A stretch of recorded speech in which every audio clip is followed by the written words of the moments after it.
अस्सलाम वालेकुम जी। आज का हमारा टॉपिक है एप्लीकेशंस ऑफ लेज़र। इससे पहले हम काफ़ी मुख्तलिफ तरह की एप्लीकेशंस पढ़ चुके हैं, solid, liquid, gases, semiconductor types.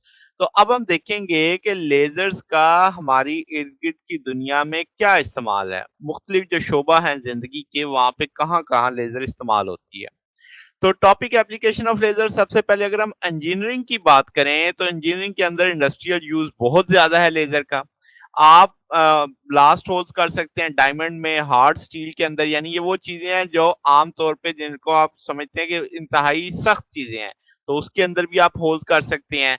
Highly intense होती है, तो आप इसको ऐसी एप्लीकेशन में यूज़ कर सकते हैं जहाँ पे वेल्डिंग कटिंग हो और या आपको मटीरियल को अलग करना हो।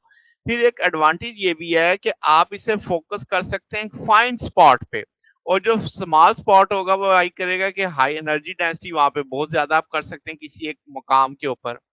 फिर लेज़र बीम पर्टिकुलरली आप कह सकते हैं वेल्डिंग फाइन वायर्स, जो इंतहाई बारीक वायर्स की वेल्डिंग के लिए, फिर आपके पास मिनिएचर असेंबली के लिए, और लेज़र आप इस्तेमाल कर सकते हैं मशीनिंग और ड्रिलिंग होल्स के लिए भी। तो ये इंजीनियरिंग के अंदर इनका इस्तेमाल था। मेडिकल में बात करें तो मेडिकल में भी इसकी काफ़ी सारी एप्लीकेशंस हैं। बहुत सक्सेसफुली आप इसे रेटिनास को, यानी जो डिटैच इसकी रेटिना होते हैं उसके ट्रीटमेंट के लिए इस्तेमाल किया जाता है। फिर प्राइमरीली सक्सेस हमें मिलती है ह्यूमन और एनिमल कैंसर्स के ट्रीटमेंट के लिए। फिर माइक्रो सर्जरी, इसका सबसे कमाल है कि आप जब इसे फोकस स्मॉल एरिया पे फोकस कर सकते हैं, तो आप जो बॉडी में हार्मफुल कंपोनेंट है, कोई गिल्टी है या कोई कैंसर छोटा है, तो आप उसे डिस्ट्रॉय कर सकते हो हमसाये को डिस्टर्ब किए बगैर, यानी हेल्दी सेल्स को डिस्टर्ब किए बगैर। फिर लेज़र आप इस्तेमाल कर सकते हैं डेंटल डिके में, जो डिस्ट्रैक्शन होती है, मैलिग्नेंट ट्यूमर्स और ट्रीटमेंट ऑफ स्किन डिजीज़ेज़ के लिए। और स्किन की अगर हम बात करें, तो आपके पास रिसेंट ईयर में जो जेनेटिक रिसर्च है, वहाँ पे भी आपके पास जहाँ पे हाइली पेनिट्रेटिंग लेज़र बीम का इस्तेमाल काफ़ी इस्तेमाल किया गया है। फिर कॉस्मेटिक ट्रीटमेंट की बात करें, एक्ने ट्रीटमेंट है, आपके पास सेल्यूलाइट और हेयर रिमूवल में भी काफ़ी इस्तेमाल होती है। लेज़िक आँखों के जो मोतिया वगैरह का, वो जैसे मैं शुरू में बताया कि वहाँ पे भी इसका इस्तेमाल काफ़ी है। कम्युनिकेशन की बात कही जाए, तो आपके पास चूँकि इसका बैंडविड्थ नैरो होगा, तो लेज़र को आप माइक्रोवेव कम्युनिकेशन में इस्तेमाल कर सकते हैं। तो माइक्रोवेव कम्युनिकेशन में सिग्नल को माउंट किया जाता है कैरियर वेव में, यानी मॉड्यूलेशन की जाती है। बैंडविड्थ आपके पास कैरियर वेव की लिमिटेड होती है, तो नंबर ऑफ चैनल जो मैसेज आप करेंगे, ज़ाहिर-सी बात है वो भी लिमिटेड होंगे। तो जो यूज़ है लेज़र का, मोर चैनल आप कह सकते हैं मैसेज कर सकते हैं, अगर आप बैंडविड्थ इसकी स्मॉल रखें। अगर हम लेज़र के यूज़ की बात करें, तो स्टोरेज कैपेसिटी ऑफ इन्फॉर्मेशन जो कंप्यूटर में होती है, वो आप इम्प्रूव कर सकते हैं नैरो बैंडविड्थ से। तो आईबीएम कॉर्पोरेशन, यानी ये कोशिश में है कि आपकी जितनी मेमोरी है बैंक है, एक कंप्यूटर से दूसरे कंप्यूटर में लेज़र बीम के ज़रिए मुंतकिल किया जा सके। फिर low power semiconductor laser CD players में इस्तेमाल होती है, प्रिंटर्स में, लेज़र कॉपियर्स में, ऑटोमेशन इक्विपमेंट में, ऑप्टिकल फ्लॉपी डिस्क के अंदर, फिर optical memory cards, information processing devices के अंदर, रेंज फाइंडर्स के अंदर, strain gauge, micrometer, velocity meter, measuring instrument, information transmission. तो ये सब के सब कम्युनिकेशन में इस्तेमाल हो रही होती हैं। फिर आप ऑप्टिकल फाइबर में भी कम्युनिकेशन के लिए इन्हीं को इस्तेमाल करते हैं। अंडर वाटर कम्युनिकेशन नेटवर्क्स में भी इसी को इस्तेमाल किया जाता है। साइंस की बात की जाए, तो लेज़र कह लें कि एक आपके पास प्योर साइंस की एप्लीकेशन की है, यानी साइंस की फील्ड की एप्लीकेशन है। तो आपके पास लेज़र ऑफ़र करती है आपके पास इंतहाई अपॉर्च्युनिटी क्या कि आप इन्वेस्ट कर सकें basics laws of interaction of atom, molecules, electromagnetic waves जिनकी इंटेंसिटी ज़्यादा होती है, और बहुत सारे नए ऑप्टिकल फिनोमेना आप ऑब्ज़र्व कर सकते हैं लेज़र के साथ, जो इससे पहले मुमकिन नहीं थे। फिर नैरो एंगुलर स्पीड जो होती है लेज़र बीम की, आप कह सकते हैं कि कम्युनिकेशन जो अर्थ और मून और जो सैटेलाइट है, डाइवर्जेंस कम होती है, तो उनके बीच में हम इसे इस्तेमाल कर सकते हैं। जो डिस्टेंस होगा बिटवीन द वेरियस सैटेलाइट्स, वो आप एक्यूरेटली डिटरमाइन कर सकते हैं।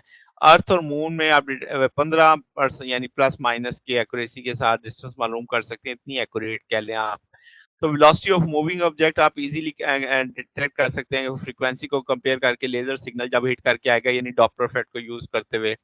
फिर आप बहुत तेजी से केमिकल रिएक्शन को शुरू करवा सकते हैं, जो कि पॉसिबल नहीं होता सूटेबल फोटॉन्स की वजह से, और आप इन्वेस्टिगेट कर सकते हैं structure of molecules. Raman spectroscopy एक बेसिकली कह लें कि लेजर की वजह से ही मुमकिन हुई कि आपके पास आप एक सेपरेट ब्रांच जिसको हम कहते हैं लेजर रेमन स्पेक्ट्रोस्कोपी, वो बढ़ रही है। फिर आपके पास रेमन स्पेक्ट्रम में हम क्या करते हैं, स्मॉलर सैंपल कहते हैं और बड़ी तेज़ी से बनाते हैं। कि ना सिर्फ उनकी आपस में इंटरेक्शन हो सके बल्कि हाई इंटेंसिटी एक्साइटेशन भी उनकी देखते हैं फर्दर इंफॉर्मेशन के लिए। फिर आपके पास जो एनॉर्मस एनर्जी रिलीज होती है सन से, स्टार से, थर्मोन्यूक्लियर फ्यूजन रिएक्शंस की वजह से, हम कहते हैं कि हम उसे लेबोरेटरी में बना सकते हैं, मगर आपके पास जो उसके साथ एसोसिएटेड टेम्परेचर बहुत ज़्यादा हो जाता है, तो फ्यूजन को कंट्रोल करना मुश्किल हो जाता है, ठीक है? फिर लेज़र आपके पास एम्प्लॉय की जाती है वेरियस आइसोटोप्स एलिमेंट्स के लिए, यानी आइसोटोप्स को अलग करने के लिए कि आपके पास एनॉर्मस यूज़ होता है large scale of enrichment in uranium में।